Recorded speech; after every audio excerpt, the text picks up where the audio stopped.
이번 시간에 퇴직급여 충당금 조정명세서하고 퇴직연금 부담금 조정명세서 관련되는 부분 설명드리겠습니다. 우리 교재 317페이지가 되겠습니다. 자, 먼저 퇴직급여 충당금과 관련되는 부분은 퇴직급여의 재원을 마련하기 위한 방법이고요. 기업회계에서는 퇴직급여 추계액의 100%까지 충당부채를 설정할 수 있도록 되어 있습니다. 그런데 현행 법인세법에서는 추가 설정이 불가능하다는 얘기입니다. 더 이상 비용으로 인정을 못하겠다라는 부분이죠. 왜냐하면 이 부분은 충당금으로서 비용 인정을 안 해주는 대신 우리 퇴직연금을 가입하게 되면 전액 비용으로 인정받을 수 있기 때문에 퇴직연금 쪽으로 유도하기 위한 정책이다라고 보시면 되겠습니다. 자, 세무조정은 회사 계상액, 즉 단기 충당금 설정액하고 한도액하고 비교를 합니다. 한도액은 무조건 영원히 나오도록 되어 있습니다. 그래서 설정한 금액을 전체 다 송금불산입 유보 처리하시면 됩니다. 그리고 한도 미달액은 나올 일이 거의 없을 거니까 무시하시면 될 것 같습니다. 세무조정은 없습니다. 소멸합니다. 한도 미달액은 기본적으로는 결산조정 상황이기 때문에 그렇기도 하지만 지금은 한도액이 제로이기 때문에 한도 미달이 나올 일이 없다라고 보시면 됩니다. 자, 퇴직금과 충당부채 관련되는 세무조정인데, 자, 요 세무조정과 관련되는 부분에 있어서는 기본적으로 뭐냐면 제가 몇 번 강조드린 부분이기도 한데 세무조정을 하실 때는 반드시 기본적으로는 재무제표를 보고 세무조정을 하셔야 됩니다. 재무제표를 보지 않고 세무조정을 시작하게 되면 문제가 좀 생깁니다. 직원들이 퇴직을 했을 때 충당금이 있으면 충당금하고 상계를 해야 되는데 재무제표를 안 보게 되면 충당금이 있는지 없는지 잘 모르게 되죠. 그런 경우에 문제점들이 많이 발생을 합니다. 그래서 충당금하고 반드시 좀 확인들을 하시고 난 다음에 정리해야 된다라는 거 말씀을 드립니다. 자, 그러면 기본적인 세무조정 사항들을 한번 보면 퇴직금 지급 시에 충당금하고 상계하지 아니하고 비용 처리한 경우에 어떻게 되느냐? 송금불산입 퇴직급여 충당금 유보로 처리하도록 되어 있습니다. 자, 그러면 여기서 이제 의문이 생기죠. 자, 세법상으로는 충당금을 인정 안 해주는데 기본적으로 우리가 기업회계에 따라서 충당금을 설정했다라고 하더라도 그건 무시하고 비용 처리해도 상관없지 않느냐라는 부분을 이야기하실 수 있는데 그렇지 않습니다. 왜냐하면 충당금을 설정을 했으면 송금불산입 유보 처리가 돼 있을 겁니다. 유보 처리가 돼 있는 부분을 다시 추인해 줘야 되는 문제점들이 나옵니다. 그런 문제점들이 있기 때문에 반드시 정리를 하셔야 됩니다. 그래서 퇴직금 지급 시에 충당금하고 상계, 충당금이 있는데도 불구하고 충당금하고 상계하지 않았다라고 하면 송금불산입 퇴직급여 충당금 유보로 세무조정하도록 되어 있습니다. 이 부분은 다시 말씀드리면 그러니까 법인세법에서 비용으로 인정이 되고 안 되고 상관없이 기업회계에 충당금이 설정돼 있다라고 하면 회계 처리할 때는 충당금하고 무조건 상계를 하셔야 되는 거고 이 세무조정이 나와야 된다라고 보시면 됩니다. 비현실적인 퇴직자에게 퇴직금을 지급하고 충당금과 상계했다라고 하면 어떻게 되느냐 하는 부분입니다. 비현실적인 퇴직이라고 하는 부분은 퇴직금 지급 사유가 아니라는 거죠. 퇴직은 원래 퇴직했을 때 지급하는 겁니다. 근데 퇴직도 안 했는데 퇴직금을 지급한다. 그건 법에서 정해져 있죠. 중간정산 사유가 해당이 될 땐 퇴직금 지급할 수 있습니다. 그런데 중간정산 사유에 해당이 되지 않는데 또 직원이 퇴사하지도 않았는데 퇴직금을 지급하게 되면 그 부분에 대해서는 가지급금으로 보도록 되어 있습니다. 그래서 충당금하고 상계했다면 충당금을 과다 상계했기 때문에 송금산입 유보 처리하고요. 그 부분을 업무무관 가지급금으로 처리하도록 되어 있습니다. 유보 처리합니다. 가지급금으로 처리하는 순간 이 부분에 대해서는 인정이자 계산이 이루어진다라는 겁니다. 주의하셔야 되겠고 퇴직금을 지급하고 송금불산입된 충당금하고 상계하게 되면 어떻게 되느냐? 그 상계된 금액에 대해서는 송금산입 퇴직급여 충당금 과다 상계로 해서 유보 처분되도록 되어 있습니다.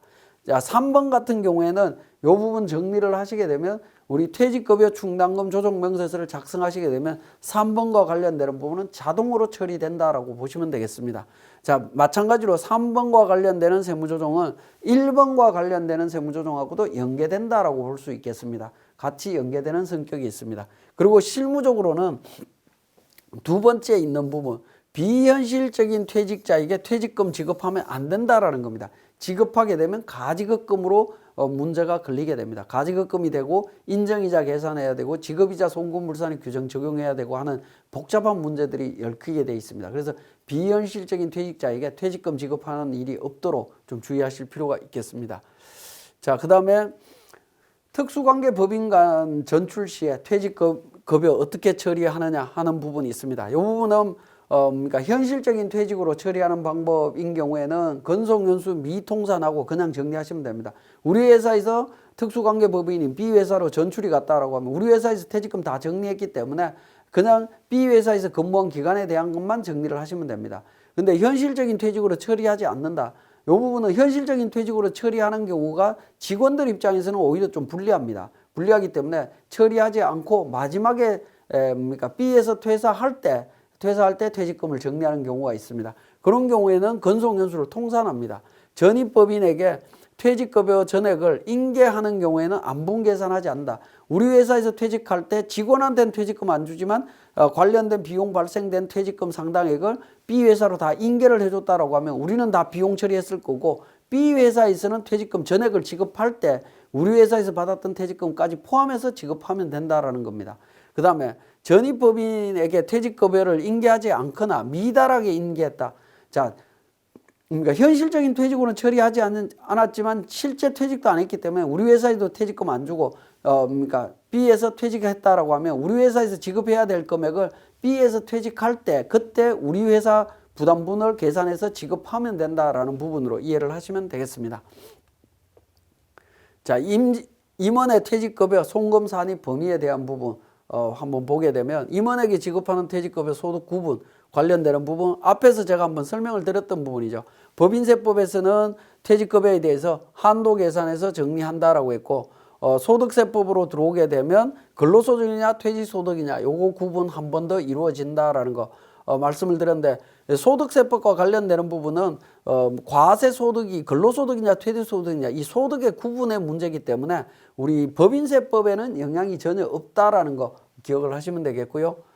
자, 한도의 계산과 관련되는 부분 법인세법에서 한도는 퇴직금 상당액하고 세법상의 한도금액 정관이나 정관에 위임에 의한 주총 결의에 의한 규정상의 금액 또는 그런 규정이 없을 때는 총급여 곱하기 10% 곱하기 건속연수에서 계산된 금액을 기준으로 계산하시면 됩니다. 자, 소득세법상의 한도 계산하는 규정도 있습니다. 이 부분은 제가 인건비 설명드릴 때 다 설명드렸던 내용입니다. 그래서 참고적으로 보시면 되겠고요. 자, 퇴직연금 부담금 조정 명세서로 넘어가겠습니다. 자, 퇴직연금이라고 하는 부분은 DB형이나 DC형이나 IRP가 되겠습니다. 자, 퇴직연금 납입액에 대한 부분인데 퇴직연금 등에 대한 부담금으로서 지출하는 금액은 송금으로 인정을 해줍니다. 그래서 퇴직연금으로 가입된 금액은 전액 다 송금 인정이 되기 때문에 충당금으로 설정하지 말고 가능하면 퇴직연금에다가 납입하라라는 의미로 이해를 하시면 되겠습니다. 자, 확정기여형 퇴직연금 등에 대한 송금 산입 관련되는 부분인데 개인형 퇴직연금도 포함을 합니다. 개인형 퇴직연금도 포함해서 들어갑니다. 개인형 퇴직연금이라고 하는 부분은 IRP로 일반적으로 명칭이 되어 있죠. 그래서 IRP 계정도 다 포함해서 계산을 하시면 됩니다.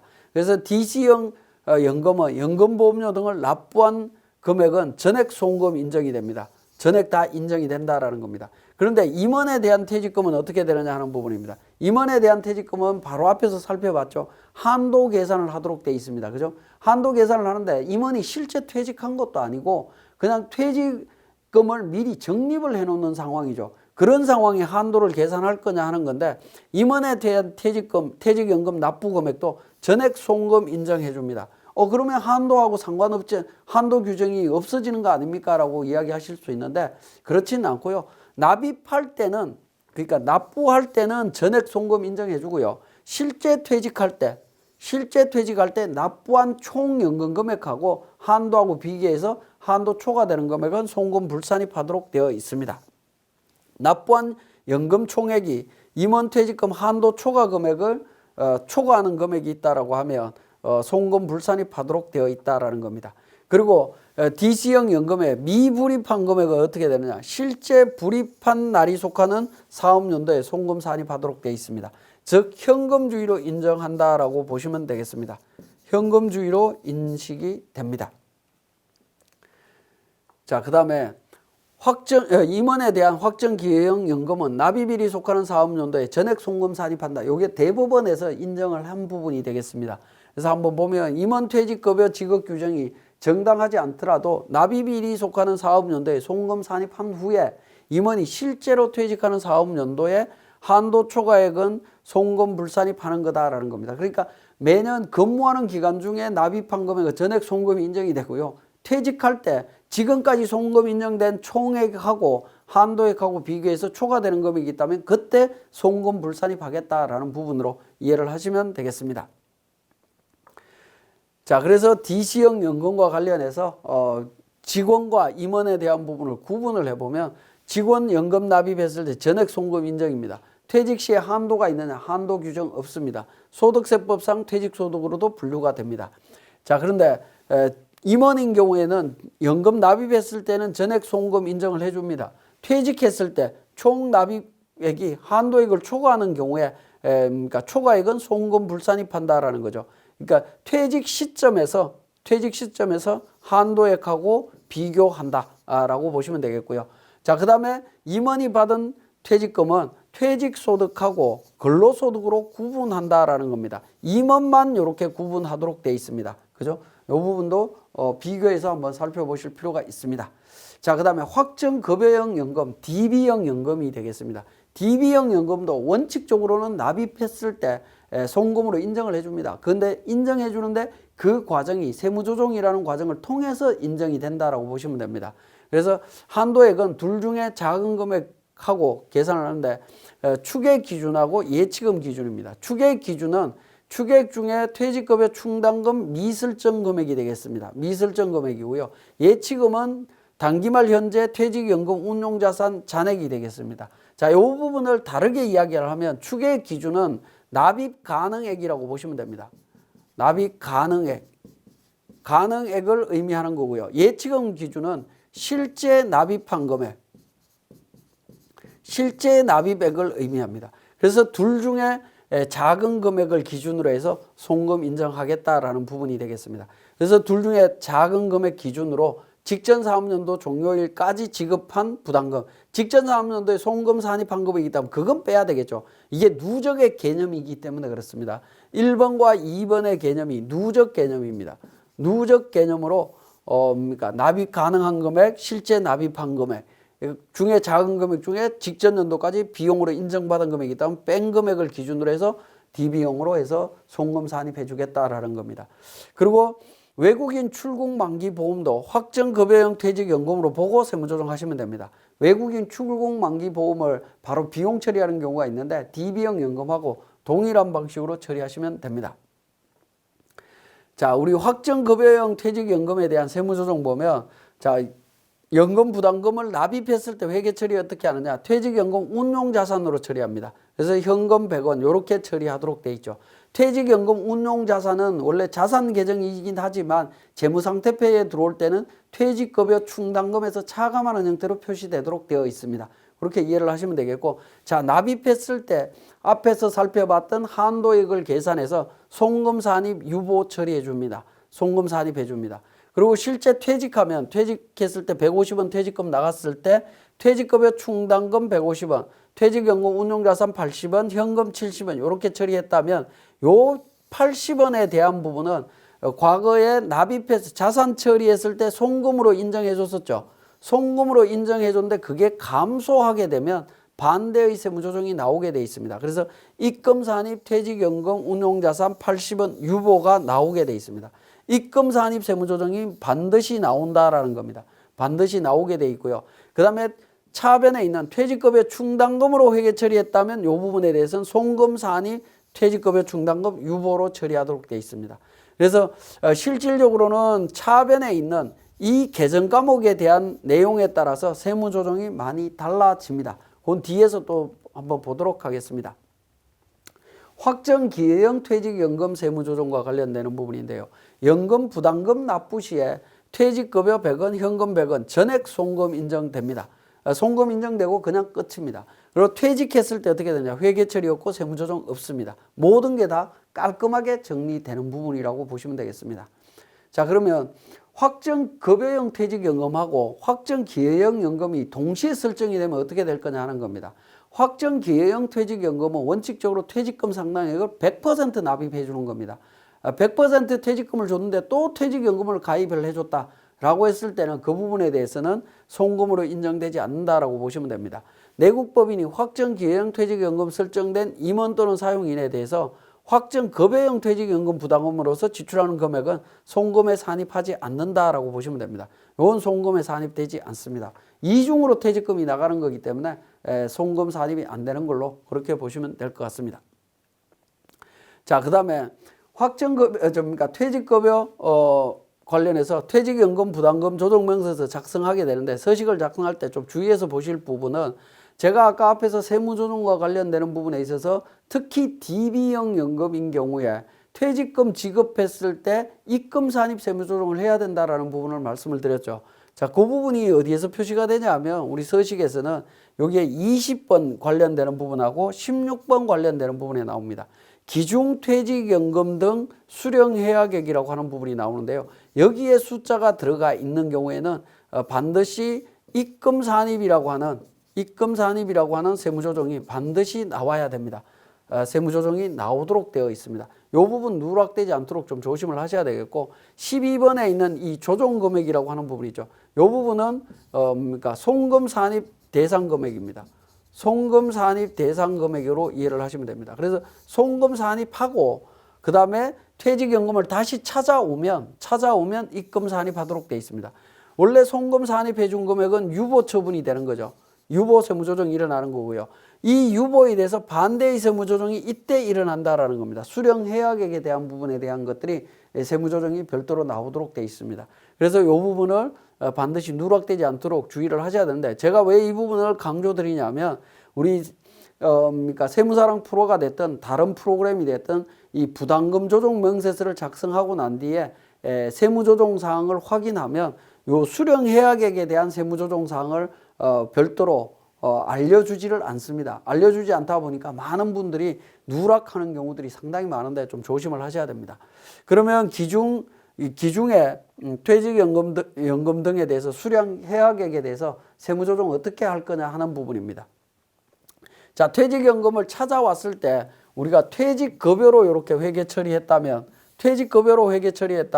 세법상으로는 어떻게 되냐면 이미 비용으로 퇴직금으로 비용 처리를 다 해줬기 때문에 실제 그러니까 세법상 붕괴는 없습니다. 그러다 보니까 조정 붕괴를 통해서 내용을 찾게 되면 입금 산입 세무조정만 나오도록 되어 있습니다. 유보로 처리됩니다. 왜냐하면 이 부분 납입했을 때 납입 시점에서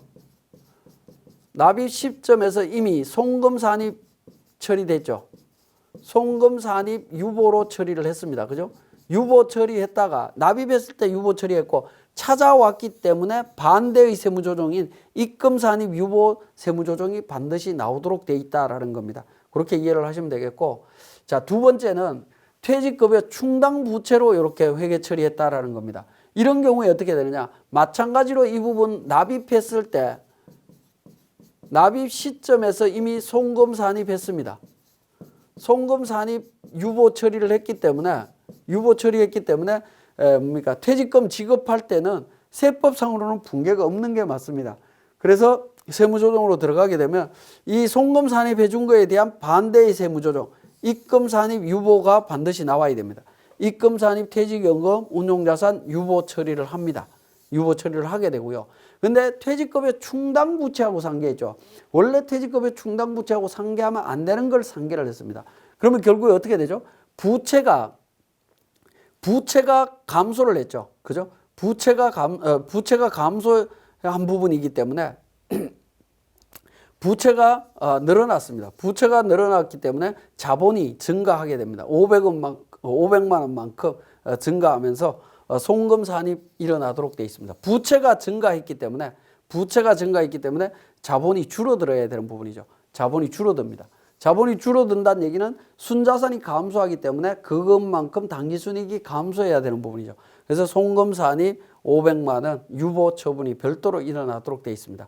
그래서 이 부분 과정을 정확하게 이해하기 어려우시면 두 개 세무조정이 동시에 나온다. 이렇게 회계 처리했을 때는 이렇게 입금과 송금에 대한 세무조정이 동시에 나온다. 그래서 이 세무조정을 누락되지 않도록 주의하셔야 된다라는 거 말씀을 드립니다. 자, 지금까지 설명드린 내용을 통해서 우리 세무사랑 프로에서 다시 한번 정리하겠습니다. 자, 우리 교재 321페이지에 세무사랑 프로 운영 방법이라고 해서 퇴직급여 충당금 조정 명세서 작성에 대한 부분이 되겠습니다. 자, 우리 법인 조정에서 과목별 세무조정 로마 숫자 1번에 퇴직급여 충당금 조정 명세서가 있습니다. 자, 이 충당금 조정 명세서 제가 전체 삭제하고 다시 작성하도록 하겠습니다. 자, 이 부분에서 보시면 우리 충당금 계정에 대한 정보 나와 있고요. 급여 관련되는 정보 있습니다.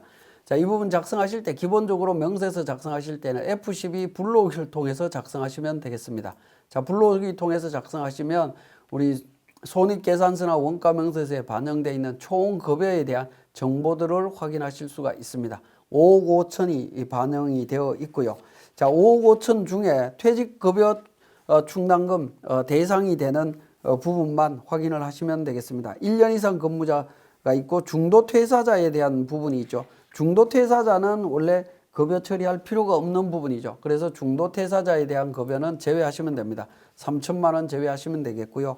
그 다음에 단 1년 이상 근무자, 1년 이상 근속자 급여 중에 임원 상여금 5천만 원 포함되어 있지만 이 부분 지급 규정이 없다. 송금 불산입 처리했던 부분입니다. 그죠? 임원 상여금에 대해서 5천만 원 송금 불산입 처리했죠. 앞에 이 부분에 세무조정했던 내용들 다 기억하실 겁니다. 이렇게 제외를 하시면 되겠고, 그래서 퇴직급여 충당금과 관련되는 부분은 4억 7천을 기준으로 우리가 세무조정을 진행을 하시면 됩니다. 퇴직금 지급 규정은 1년 미만 근무자에게도 퇴직금 지급 규정이 있다라는 겁니다. 지급이 되기 때문에 4억 7천 기준으로 적용을 하시면 되겠고, 그 다음에 퇴직급여 추계액이 되겠습니다. 추계액과 관련되는 부분은 우리 교재에 1억 7천이라고 나와 있죠. 그래서 급여와 관련되는 부분 정리되고 나면 2번 네모박스 2번에 있는 퇴직금 추계액 명세서라는 부분에서 1억 7천 입력하시면 됩니다. 요 퇴직금 추계액 명세서에 마우스를 포인트를 두게 되면 두고 클릭을 하시게 되면 퇴직금 추계액 명세서 작성할 수 있는 부분이 나옵니다. 자, 요 부분은 우리 인사급여에 관련되는 급여 내용이 반영돼 있으면 자동으로 계산해서 반영하실 수 있습니다. 우리는 자료에서 뭐 1억 7천이라고 자료 주어졌기 때문에 그대로 하시면 되겠습니다.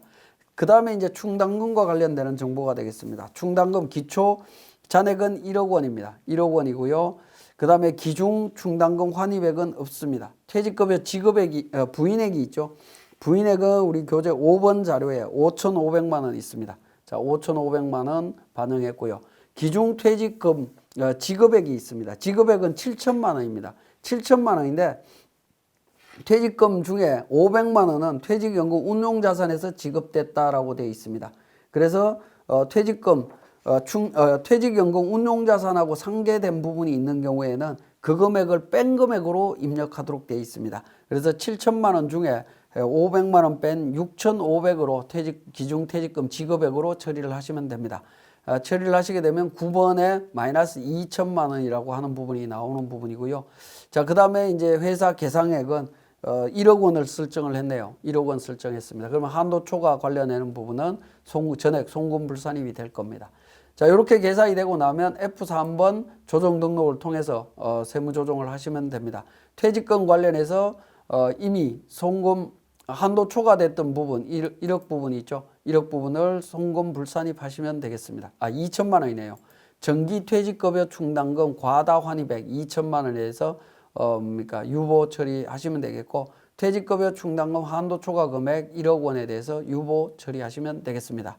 자, 요 부분 퇴직급여 충당금 조정 명세서는 한도 계산을 하시게 되면 한도액은 무조건 제로가 나오기 때문에 당해 연도 설정 금액을 전액 송금 불산입 세무조정만 하시면 됩니다. 그렇지만 조정 명세서를 만들어야 되는 이유는 당해 연도 충당금 부인액 중에 퇴직금 지급하면서 송금 추인되는 금액이 있을 수 있습니다. 그 추인되는 금액을 찾기 위해서는 퇴직급여 충당금 조정 명세서를 정상적으로 작성하는 게 맞다라고 보여집니다. 자, 그 다음에 우리 퇴직연금 부담금 조정 명세서로 넘어가겠습니다. 우리 교재 330페이지가 되겠습니다. 330페이지에 퇴직연금 부담금 조정 명세서 나옵니다. 자, 퇴직연금 부담금 조정 명세서 실행하셔갖고, 자, 이 부분도 제가 전체 삭제하고 말씀을 드리겠습니다. 자, 1번에 기말퇴직연금 예치금 등 계산이라고 나옵니다. 우리 자료에 보시면 퇴직급여 충당금과 관련되는 부분, 그 다음에 예치금 관련되는 정보 나오죠. 예치금 관련되는 정보는 퇴직연금 사업자로부터 자료를 받으시면 됩니다. 기초 1,500만 원이었고요. 기중퇴직연금 예치금 등 수령해약액 500만 원입니다. 500만 원 확인을 하시면 되겠고, 장기퇴직연금 예치금 등입니다. 기말 잔액이 1억 1천이기 때문에 1억 원을 납부를 했다라는 겁니다. 추가로 납부했습니다. 자, 그 다음에 기초퇴직연금 연금 및 정기말 신고 조정에 의한 송금 산입액 있습니다. 송금 산입액은 1,500만 원이 되겠습니다. 당구장 표시에 기초퇴직연금은 전기의 송금 산입, 퇴직연금 예치금 1,500만 원 유보로 정상세무조정했다라고 돼 있죠. 이미 세무조정했습니다. 1,500만 원 처리했죠. 처리했고요. 퇴직급여 충당금에 대한 부분이 되겠습니다. 충당금 1억 7천이 되겠습니다. 1억 7천 기말 추계액이 1억 7천이고 기말 퇴직금 충당금이 1억 3천입니다. 1억 3천이고요. 단기말 부인 누계액이 1억 3천이 되겠습니다. 1억 3천이고 그래서 최종적으로 1억 7천을 납입할 수 있는 부분인데 1억 원을 납입했죠. 그래서 신고 조정으로 1억 원에 대해서 송금 산입할 수 있습니다.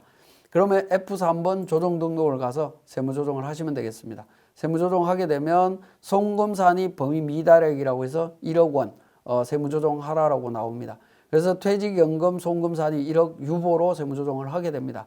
그런데 중요한 건 뭐냐면 입금 산입에 대한 세무조정 사항이 나와야 되는데 이 부분이 빠져 있다라는 거죠.